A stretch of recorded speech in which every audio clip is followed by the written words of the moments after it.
Hey everyone, this is Dave Pike, Motorcity Mechanic. Today's vehicle is going to be about a 2005 all the way to 2010 Chrysler 300, Dodge Magnum, as well as the Dodge Charger.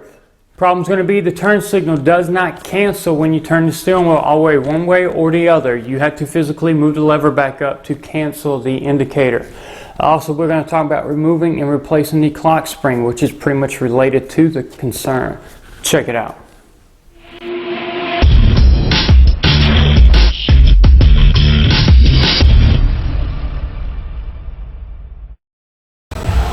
So pretty much any kind of work we're going to be doing on the steering wheel and column is going to involve removing the driver's side airbag assembly.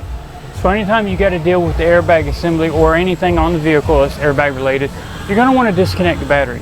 The battery on this vehicle is located in the trunk up under the false floor next to the spare tire. Go ahead and disconnect the negative cable on that.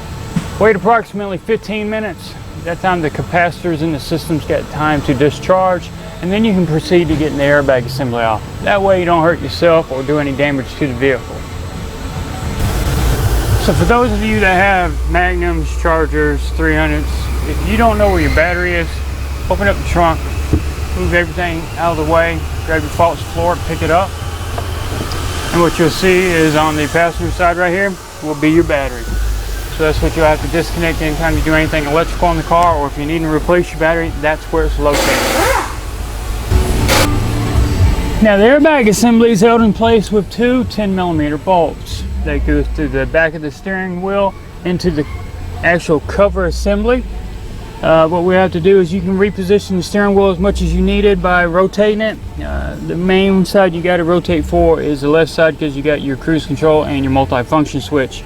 Once you raise it or lower it, whatever you need to do, you can get it to the back side. I'm just going to be using a 10mm deep 1/4 inch socket and a 1/4 inch ratchet, and I can get access through the little holes they got back here, and I can break it loose and start taking it off. Now we've got two of them to take off, like I said, and once I get those off, we'll be able to pull the airbag assembly off the vehicle.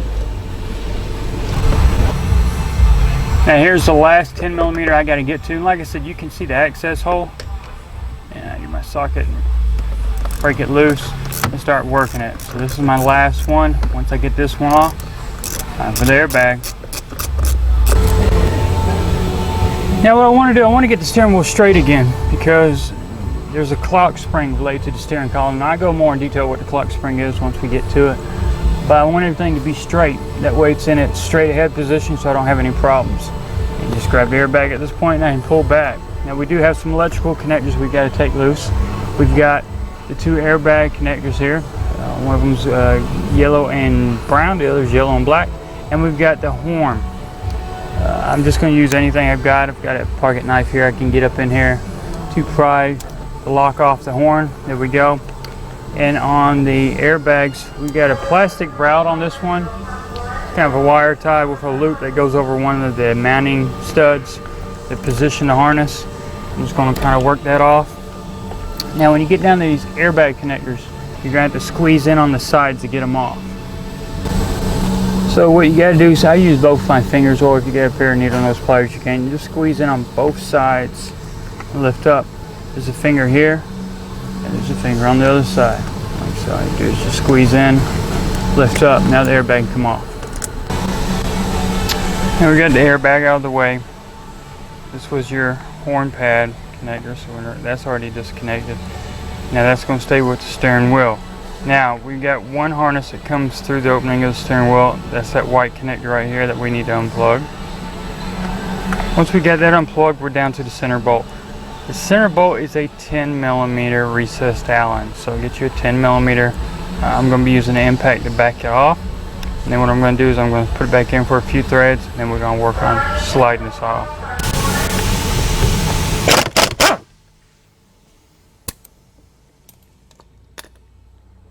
Now what I want to do is I want to leave this bolt on. I want to go ahead and take it off all the way first, and then what I want to do is I want to go ahead and thread it on just a few threads.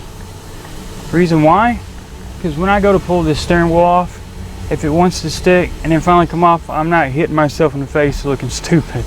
So usually these on the 300s want to come off fairly easy, so I just work on it. There we go.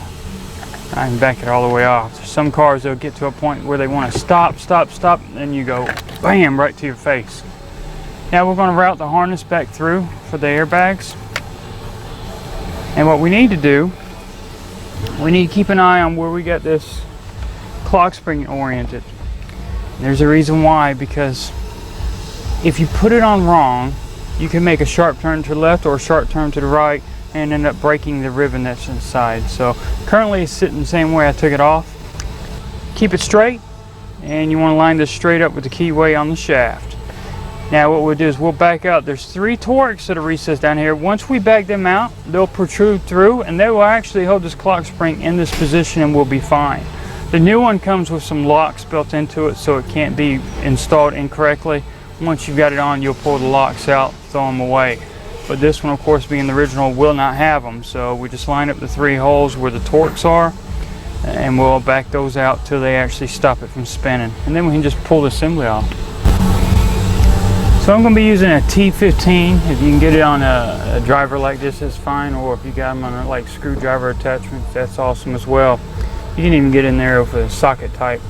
I'm going to start backing them out. You'll start seeing how they start coming through the actual upper portion of the clock spring.